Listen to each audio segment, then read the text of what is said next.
Hey rockers, welcome back to another edition of the Weekly Riff. This week we're doing One Love by Bob Marley. One love, one heart, let's get together and feel alright. Let's get in close and have a look at the chords that are used in both the verse and the chorus. Taking a closer look at the chords that are used in this song, let's start with the A chord. Remember that we also number the strings from the skinniest to the thickest. 1, 2, 3, 4, 5, 6. So the A chord is going to be on the 2nd fret, strings 2, 3, and 4 in a row. The root of this chord is on the 5th string. So I'm strumming from the 5th string down. Or, you know, sometimes like I hang my thumb over the edge and I mute that 6th string so it doesn't make any noise. So when I'm strumming, I don't hear the 6th string, I only hear that 5th string. Okay. The next chord is the E chord. I'm going to be on the 3rd, 4th, and 5th strings. My pointer finger on the 3rd string, 1st fret. My middle and ring on the 4th and 5th strings, and I strum all 6 strings here. The root is on the 6th string. The next chord is the D chord, using strings 1, 2, and 3. My middle finger is on the 1st string, 2nd fret. My pointer finger is on the 3rd string, 2nd fret. And my ring finger sort of sandwiches in between there on the 2nd string, 3rd fret. The root of this chord is on the 4th string. So I'm strumming, or the best I can anyway, from 4 to the floor. The final chord that's in the chorus that's a little bit different is the F sharp power chord. And in this chord, if it's hard to play the power chord, just play the root, F sharp, that's fine, on the 2nd fret here. If you can, get the ring finger or the pinky, depending on the size of your hand. The frets are really wide down here, so sometimes the pinky's a better choice. Whatever fingering you choose. I'm only strumming those 2 strings, just strings 6 and 5 to get that F sharp power chord. So let's put those chords together in action with a strum pattern. In the strum pattern to this song, I'm going to be going down with a dead string hit and then catching the chord on the upstroke. Because in the strum pattern, all of the strumming is on the up, so, or on the end, like and, and, and, and, and, and, and, and. Let's get together and feel alright. Now, the way the F sharp power chord figures into the verse, let's take a look at that.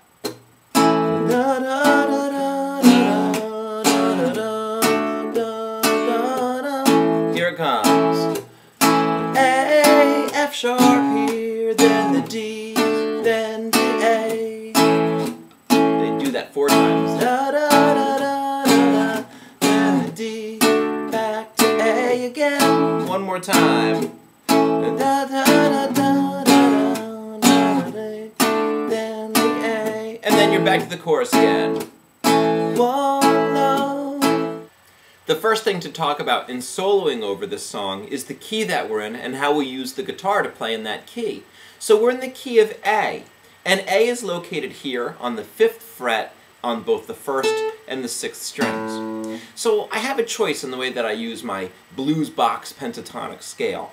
I can either put my pointer finger on the A note, and then my pinky would line up to the 8th fret. So this scale would be 8, 5, 8, 5, 7, 5, 7, 5, 7, 5, 8, 5. Or that same box shape with my pinky instead starting on that 5th fret. Then my pointer finger lines up to the 2nd fret, which that would be 5, 2, 5, 2, 4, 2, 4, 2, 4, 2, 5, 2. Now let's do some listening with the jam track playing. I'm going to put my pointer finger on the 5th fret, and let's see how those notes sound along with the jam track.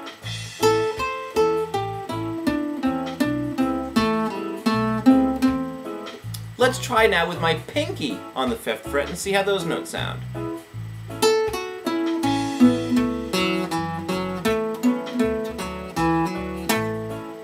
Obviously those notes sound like they fit together a lot better. So in fact that is the correct position to have my pinky on the 5th fret.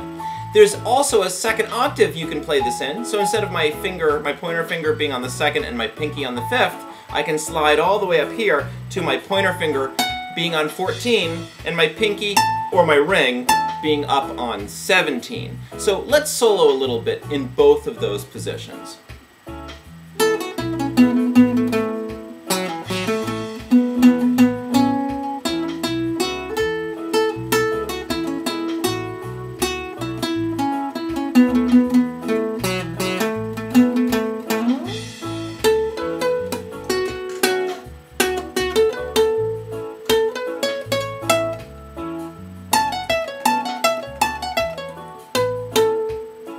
Both places on the guitar sound really great. Have fun using them. Now, my own personal favorite scale to use when I take a solo is called the sliding pentatonic, or sometimes it's called the pentatonic scale extended position by nerdier people than me. Hard to believe. But anyway, here's that scale. I'm going to start on the 5th fret with my pointer finger on the 6th string, the note A. Then I'm going to put my ring finger on the 7th fret of that 6th string. And then here's the cool trick. I'm going to pluck and slide from the 7th fret to the 9th fret. Now, my pointer finger is in position to play the 7th fret of the 5th string, and then my ring finger plays the 9th fret on that same string, the 5th string.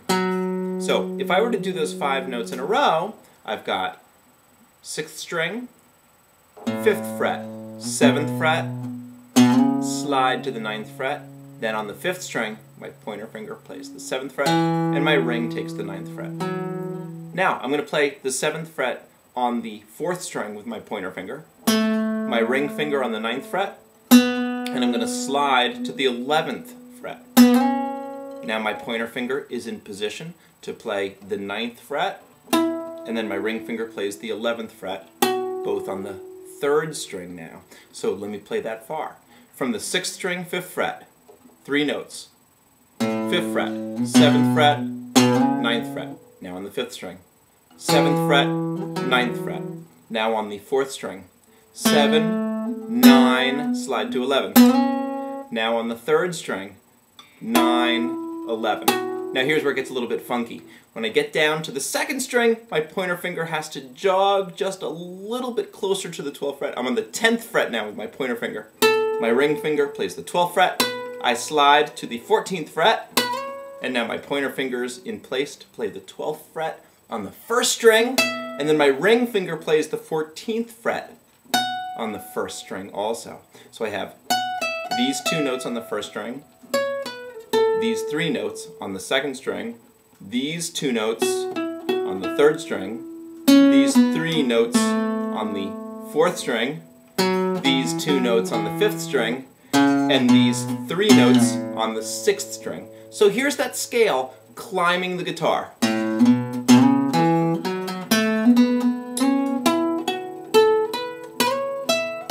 And going back down,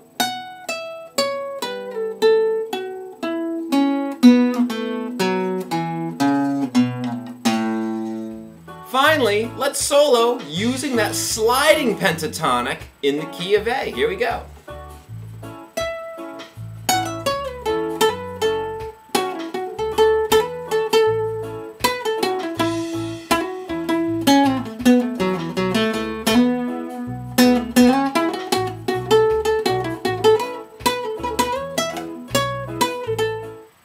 Well, that's a wrap. I hope you've enjoyed learning One Love with me here on the Weekly Riff. Please let me know how I can improve these videos to help you or your students more in the future by emailing me, chuck@littlekidsrock.org. Also, there's a keyboard video on this same song. So even if you don't play keys, I encourage you to check out that video and integrate some keyboard into your classroom rock band. We'll see you next time at the Weekly Riff.